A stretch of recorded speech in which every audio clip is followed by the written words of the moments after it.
that the Rangers beat the Los Angeles Kings 3 out of 4. All the records, all the statistics go right out the window. As Jim says, this is starting a new one. No more talk from us right now. We'll let the game speak for itself. Right now, both teams are getting set for the opening face-off. So in just a moment, the game will be underway. The Rangers are number 5, Carolina, the Rangers lead Lakers, number 15 on the center.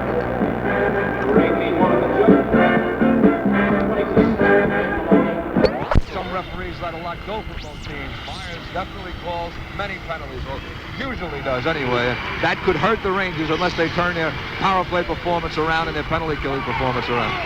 All right, from right down below, here are the New York Rangers hitting the ice. Phil Esposito stepping on, so he called a questionable for tonight after pulling the groin muscle here Sunday in the 5-2 loss at the hands of the Islanders, but the feeling was if he could go, he would, and Phil will be in action. Dean Talafis, unfortunately, with that neck injury, will sit out this entire series, and that is a major loss because Dean has had an excellent season as a two-way hockey player, has really contributed this year. Eddie Johnstone, thus, will see action, and most likely will see much action at center. And Marv, he's a little fire plug the Rangers can use up front. He did a lot of forechecking when he was used in the last couple of seasons at center. He's a right winger, has never played center ice prior to this season, so Eddie has to get accustomed to it.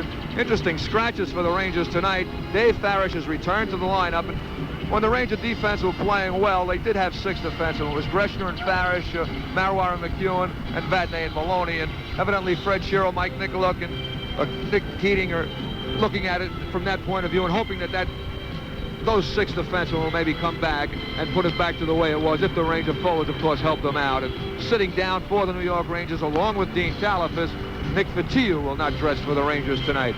And, of course, Fred Shero not looking for the muscle by benching Nick Fotiu. When you take a look at the Los Angeles Kings as they are making their appearance on ice to our right, led by goaltender Mario Lessard, you're looking at a high-scoring hockey club led by Marcel Dion, who finished second in league scoring behind Brian Trottier.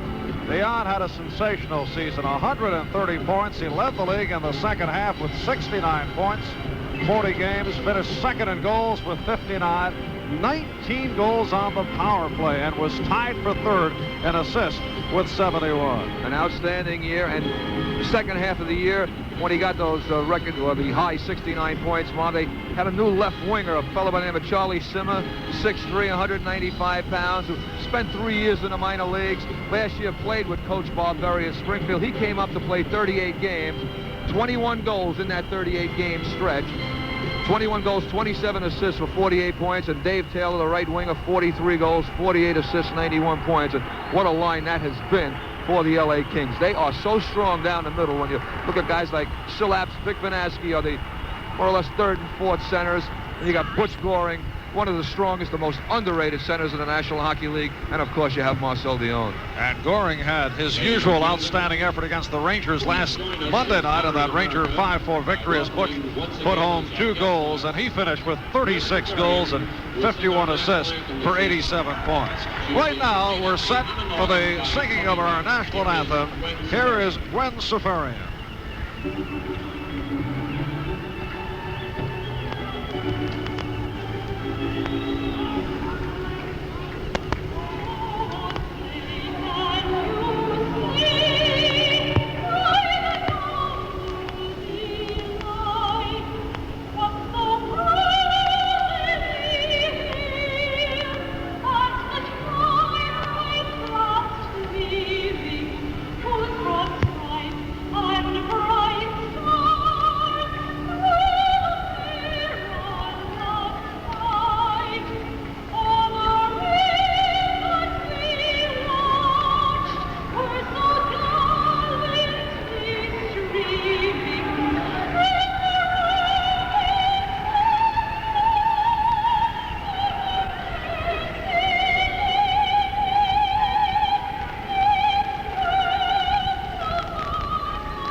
as sung by Gwen Safarian.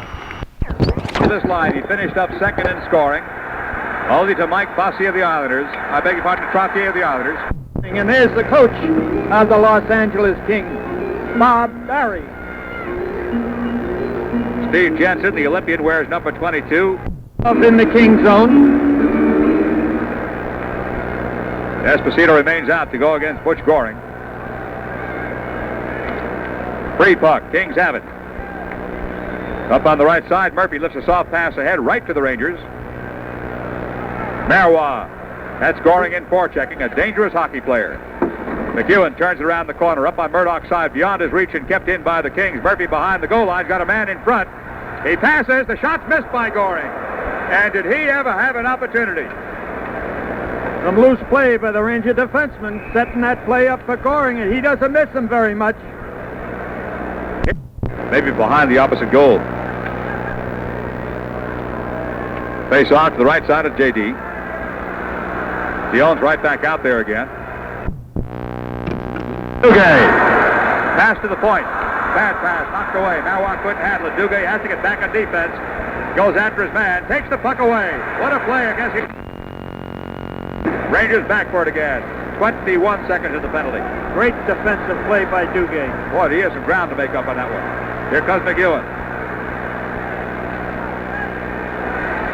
Good setup. Shot. Score! Beautiful setup by Mike McEwen.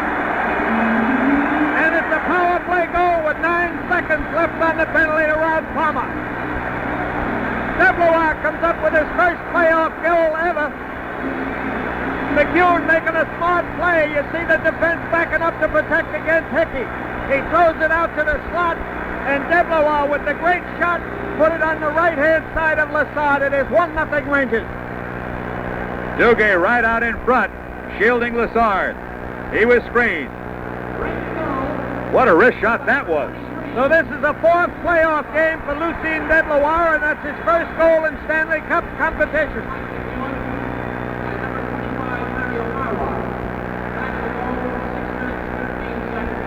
It is 1-0 Rangers on the power play goal, with Mario Marois added to Mike McEwen as an assister. Both teams still skating 4 aside and will be for 10 seconds. Long shot. Dave fields it well. Good stop. Rangers come up with the puck now, back behind their own end off Silap's skate. And the penalty will be over as Gresham gets the puck at his own goal line. Both men are out. Barish. Off plot. Hedberg goes in onside. Shot. Save. Fast wrist shot by Hedberg. Off the wrong foot, I think. What a surprise that was. Back across center zone. 2-on-2. Left side Murphy. Backhand Apps. Apps beats it back to the point. Palmer shoots. Stopped in front. Penalty coming up. Cross-checking. Barish is going to go. See, to John Davidson's right side. First period. 11 to go in the period. Rangers leading 1-0 on a power play goal. Goring is waiting in a deep slot. They've got Taylor a little bit shorter. Now Goring goes back to the blue line. They'll be looking for him. The Rangers have got to contain Dionne and Goring. Charlie Simmers also got a shot from this angle. He does not get the puck, though. Coming back to Goring on right point. Rangers have it on the intercept by Platt. Goring re-intercepts. Good sweep check by Vad. Here's Goring again. Davidson drops it back. Duguay will get to it. He's got some room to move.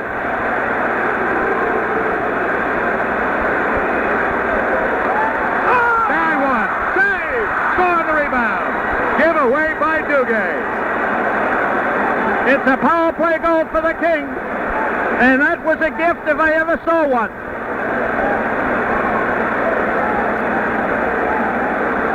There's Duguay.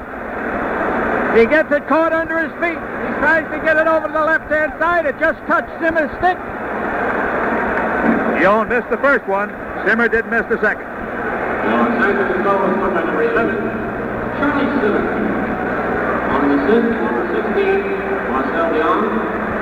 Time of the goal, 9 minutes, 17 seconds. Spirit tied at 1. Power play goals for both goals. Kachuk trying to dig it loose. Vickers helps out. And it's underneath the man. The draw. McEwen shoots. Jim, the Los Angeles defender, Mark Heaslip, walked right away from Mike McEwen. He gave him a perfect shot. Kachuk won the face-off. Watch it go back to McEwen. There's the face-off. He gets it. This is Heaslip coming out. Watch him turn around and walk away from it. Giving McEwen the whole alley to shoot it, and it's by Lassard. It is 2-1. I never saw anything like that. Carried off the face. Goring slips it along the boards. Breshner chases down, not able to clear. Dion gets to it at the far side, loses now. Breshner takes back, and Goldup dumps Fadney in front of the net as the buzzer goes, and we have something. Right back in, and Bromley grabs, play cut off by Odlinson, follows it to Kearns behind the net. He rolls it up, but it's taken by Pitt Martin, tries to slap it out, does the center as the horn goes to end the second period. With Vancouver getting the only goal of the game so far in that middle session, and at the end of 40 minutes, Vancouver won, Flyers no score. We'll be back with our recap and intermission activities after this. Hey, stop of defense, and Davidson holds. Vickers, what a play. Beautiful play by Vickers. First being very, very unselfish, and then finally getting it back. The Rangers go ahead 3-1. Breshner makes a good play, bringing it out. There he comes. That's Vickers. He hits it off the board. That's the seventh man on any hockey club, that board. Now watch Vickers give it to Hedberg. Hedberg goes in. Oh, that's Kachuk. And right behind Lazard, it's 3-1 Rangers. And Jim, we spoke about Vickers before the game, you and I. All we asked that he play the kind of a hockey game he did against the Islanders. It is now 3-1 Rangers. The first goal scored tonight that was not a power play goal. Icing call. Breshner and Kachuk on the assist. Breshner made a smart play. He put it up against the board. That's an extra wing you got if you use it, those boards. Vickers pushed it up, made an unselfish play to Kachuk, and Kachuk gave it back to Vickers. He's coming back out. He's a horse. Johnson and Esposito now up front.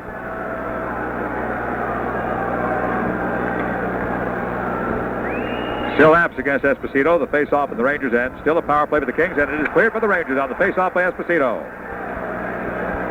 Mulhern on the left side. Esposito goes right to the bench. He was there just for the face-off. Apps. Poke check. Shot. Screen. Wide. Johnstone. Eddie Kazat clear. Free puck. Apps. Right side. Back pass. Dion takes the shot. Now takes a pass. Just goes wide. And the penalty is over. Pierre Plot. Backhand pass on the money. McEwen across. Shot. Maloney scores! Mike McEwen is having quite a game, but Dave Maloney puts the Rangers ahead 4-1. Dave Maloney just coming out of the penalty box. And the break in that goal, Jim, was when Johnson couldn't clear the puck out of his zone.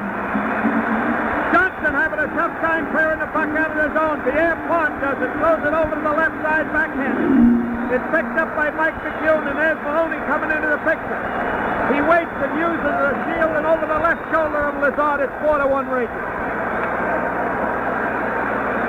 The Rangers on the play number 26. Almost halfway through the second period as Dave Maloney scores. On assist number 27, Mike McEwen. McEwen and Pierre Plot get the assist.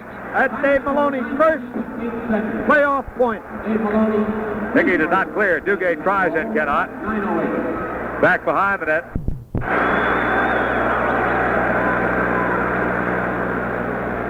Breshner left the puck behind. Sends it in deep. Palmer clears around the turn. Kept in by Greshner. Trying to find a wingman. Hickey's got it. Back to Greshner and through him. And he just gets back in time. That's Murphy on him. Goring after the puck. Power play Rangers. Hedberg's onside. Sharp angle. Hickey's in front with Esposito. Pass across. Shot Greshner. Score! Hedberg laying it on Greshner's stick, and it's 5-1 Rangers with 6:22 to go.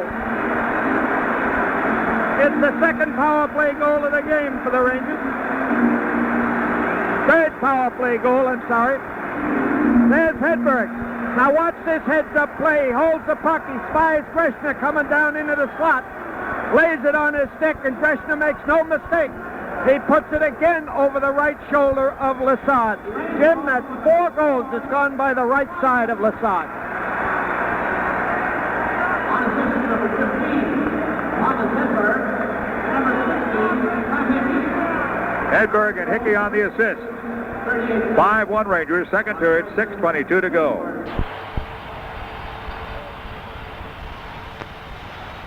What a play by Bob Daly at the blue line to set up Bobby Clark to put the Flyers within 1. Daly had a chance to fire the puck, but he just dragged it to his backhand and just passed it right over to Clark, who was